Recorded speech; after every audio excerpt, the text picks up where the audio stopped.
How's it going, guys, and welcome to this video. Now, I've had this Vauxhall Corsa D 2010 VXR edition model, whatever you call it, for a little over a year now, like a year and a couple of months, and I have had no end of problems with it. Now, I bought quite a low mileage one. It had only done 30-something thousand when I bought it, and I paid a fair bit from it from a dealer because I wanted to get one that had ideally not been thrashed and was going to be a decent car and stuff.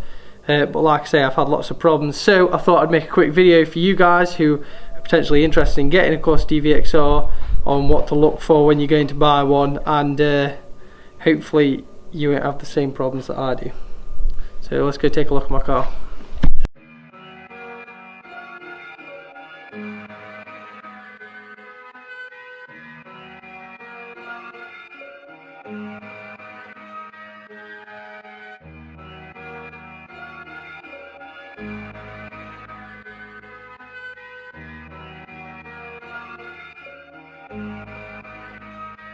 Perfect.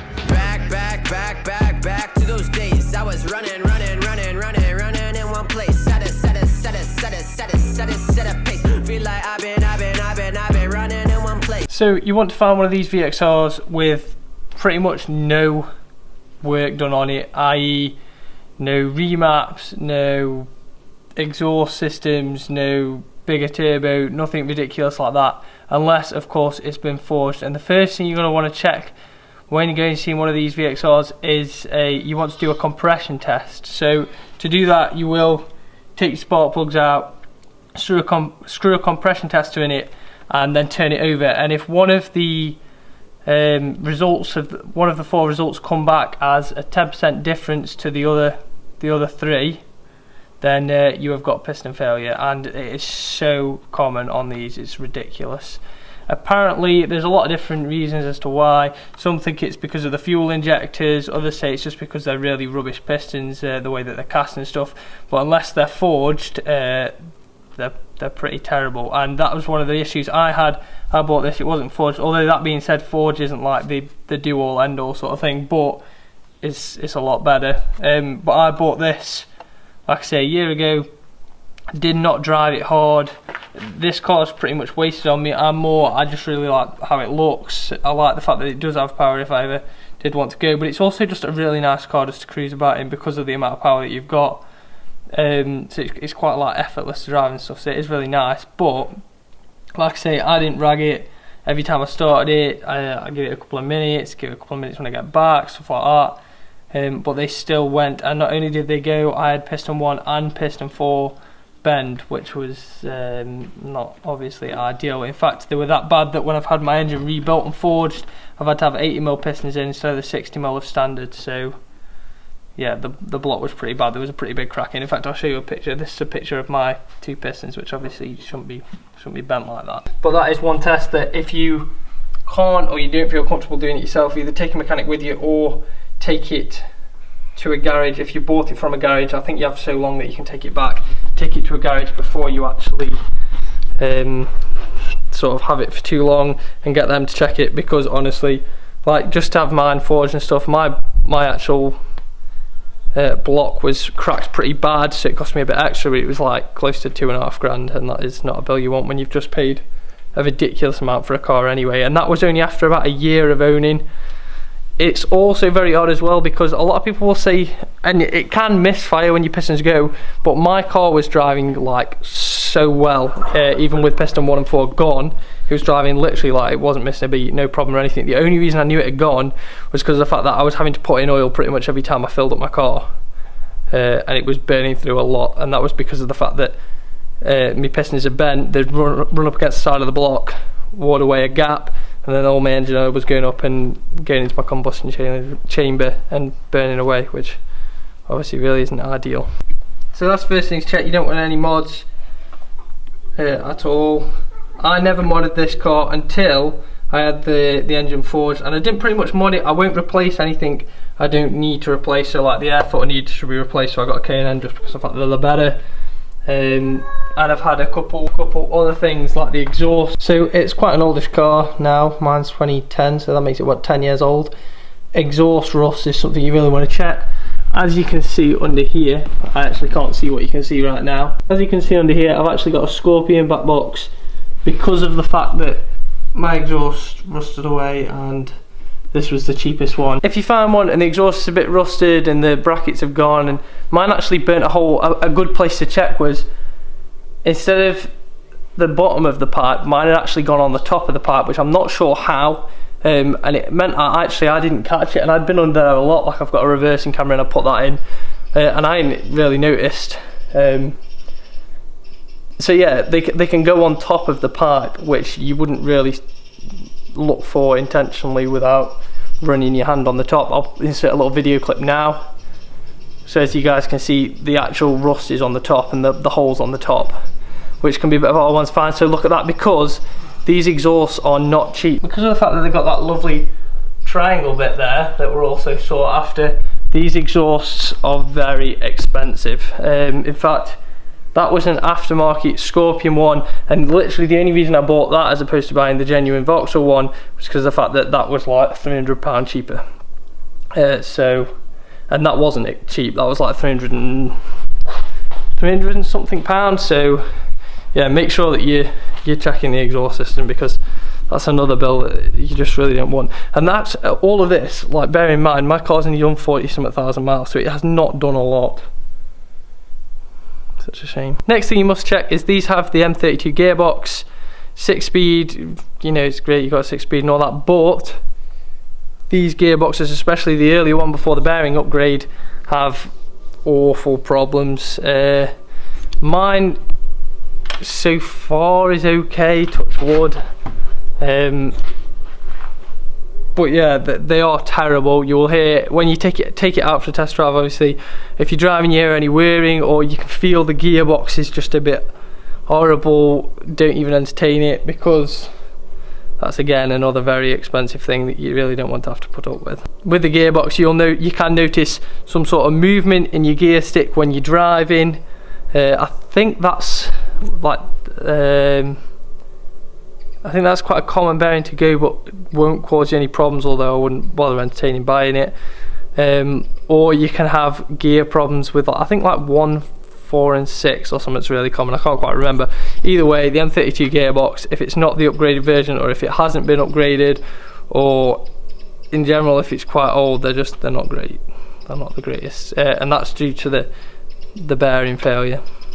So make sure you listen out for that when you're going to test drive. On terms of listening, this isn't a VXR specific, but wheel bearings on these Corsa Ds, are very common, and the VXR is no different. In fact, I very recently had to replace 3 wheel bearings, which was a nightmare, because I went in thinking I only had one gone on the front right, and that was the only one that hadn't gone, but that was about £84 a time per wheel bearing. So that isn't something you want. So you hear any sort of humming at 60 or so, just like typical wheel bearing noise, it's no different, that sort of thing, then obviously bring that up. They recommend on these to change the timing belt at 60,000, so have a check that that's been done, because obviously you don't want that to snap or throw the timing out and then mess the engine up. They also recommend clutch change, oh, that's 60,000 or 10 years, by the way, and they also recommend the clutch being changed at 40,000. Now I thought this was a bit like 40,000, that's not really much, but I had mine replaced anyway because it had hit 40,000, and also mainly because it was like 9 years old at the time, so I was like, 9 years, 40,000, like, I'll have it changed. The clutch was actually fine, however the seals that held that were around where the clutch and gearbox and whatnot were had actually like degraded, which meant all the oil from my gearbox was going onto my clutch and making it slip. Now I hadn't noticed it had slipped, but it would definitely have got worse if I'd have left it, so I was glad that I'd had it done just for the sake of those seals. But a thing that I had noticed is, if you guys can see down here, this on the side where the coolant bottle is, there'll be like a little ledge on where your gearbox is. Now when I first got mine, that was always full of oil, and I hadn't realised at first. Like when I bought it from the dealer was like, yeah, it's just been washed, so that's what it is, it's water and stuff. And I sort of very stupidly was like, yeah, it's a VXR, it's what I want, I don't really care if it's got some problems. And I bought it, and that was because of the seals. The oil was actually leaking out to there. So if you run your finger along that ridge, I might be able to put a picture in for you here, that ridge there, and it's got some sort of oil and stuff, that is a very, like, quite a bad sign. You'll need like a clutch replaced, maybe a clutch replaced, maybe something else, but there shouldn't be oil gathering on that ledge, so look out for that. As with any car, this car has rust issues. Main ones you're going to be looking for are this one under here, which I'm about to paint once I finish this video. That's underneath the bonnet. That's quite a common one to go, and it can start to eat through. Also, like a lot of cars, especially like Golfs and stuff, near your, I don't know if you guys can see that, but near your wheel arches there and the opposite side, I'm just about to touch those up as well. But there's some quite common ones to just check and make sure they haven't got too bad, or make sure that they haven't got really dodgy sort of touch up things that you don't notice until you've got it home and had it a few weeks. Make sure you thoroughly check the car. For example, inside mine, I've got a non-leather cover here. Why? I have no idea. There's a leather cover over that side. I have no idea why that is. Either someone's put it in, or the theory that I think is probably correct is this car is a crossover. I wouldn't recommend buying a 2010 model. I think it's only the 2010 or the 20, like both half of the year, the early year and the later time in the year. I wouldn't advise buying them because they were the crossover year, and that means many things, so many things, especially if you end up taking it to the garage. So this one has got the A16 LER engine. I would recommend buying one with the A16 LER engine, not the Z16 LER engine, because supposedly it has less problems. However, they do still fail, but supposedly it is a bit of a better engine. You'll know if it has the A16 engine because when you're driving it, you'll see this little icon here, which indicates that you need to up a gear, and apparently the Z16 engine didn't have that, so that's how you'll know the difference. Also, they should be able to tell you if you're buying from a dealer. So yeah, when I say the crossover year, essentially what I'm talking about is the pre-facelift and facelift version. Now that was in 2010, like I was saying before, my car's 2010, that's when they sort of changed over. And the way you can really tell a pre-facelift from a facelift is other than the year obviously, but the parts. So in 2010 it became mandatory to have daytime running lights on cars. So as you can see, mine's got no daytime running lights. The ones with the DRLs will have like a weirdy silver thing here or something, and you can tell they're a bit different because the front's a bit different, and they just generally have a bit of a different face. I suppose that's why they're called the facelift. And they've got a few other different parts. Now I think it's pretty common for Vauxhalls to do like facelift versions of the cars after a few years, but literally the main way to tell with these is the daytime running lights on the front. If they've got them, they tend to be the facelift versions. What I'm saying about mine being weird is because it's a A16 engine, which is the facelift engine, it shouldn't have that. It should have the pre-facelift engine, which is the Z16. I'm pretty happy because the A16 is supposedly better. However, mine still weren't, but you know. But the issue I found, and it's pretty much the only issue, but it's still an issue that isn't ideal, is when mine's plugged into the OBD2 reader, it can struggle a bit, and supposedly that's down to the fact that the A16 engine, so the facelift engine doesn't communicate very well with the pre-facelift parts, and all the other facelift parts of this car don't communicate very well with the pre-facelift. I don't know how true this is, but I believe it's true, and it has caused issues. Not massive issues, but it's just a bit of a pain really. And I think that's probably why that back panel isn't leather, because they were just sort of chucking anything on in 2010 by the looks of it. So that is what I mean by the changeover year. That's why I wouldn't touch 2010. I'd probably go for a 2009 if I liked the look of the pre-facelift, or a 2011 if I liked the look of the facelift versions, instead of going for the 2010, because like I say, it's a bit of a a mixed match of parts. Not massively, but enough to sort of put you off. Another very common problem is with these lovely Recaro seats. Now, this isn't a problem I'd worry about. You might notice mine are about done, but you see this little metal clip here?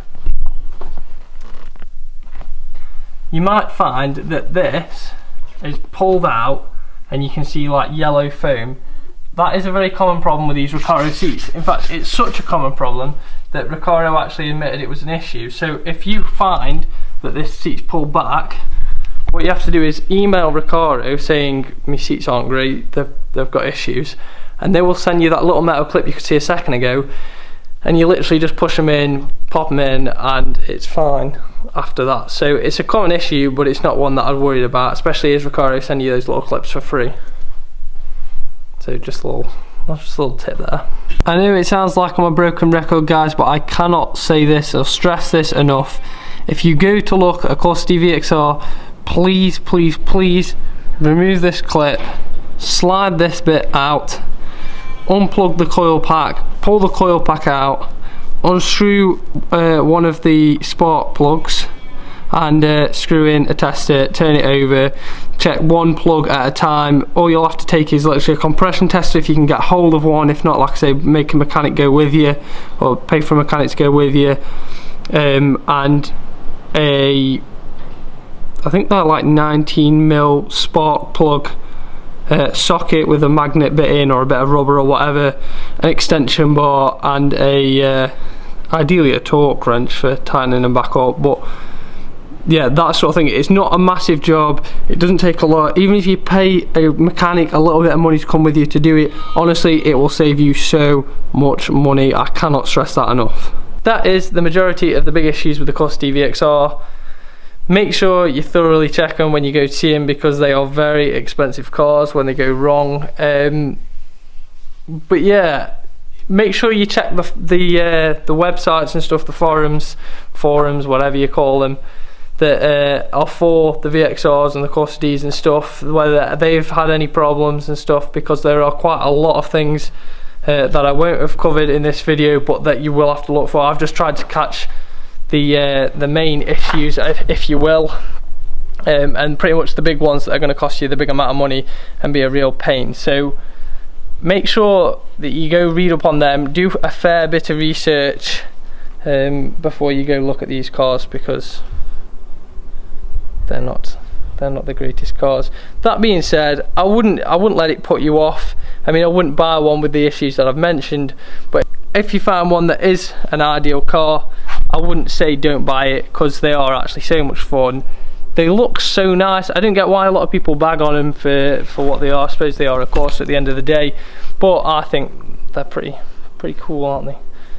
They're nice looking, they're pretty quick for what they are, and I think if you can find one at the right price, you'll do pretty well. So anyway, I'm going to take this one for a walk. Thank you guys for watching. I hope you've learned a thing or two. I hope I helped prevent you from buying something that's going to be an absolute money pit and cause you a lot of misery and pain like this one has done for me. And I will hopefully see you guys in another video. Yeah, I've been feeling pretty good, I've been feeling great, I've been feeling how I should, how I really should. Been growing up way too fast, like where is my childhood? Lyrics legendary like I am Robin Hood. Flow is flowing good like I am some driftwood. Doing things I said I can when others said I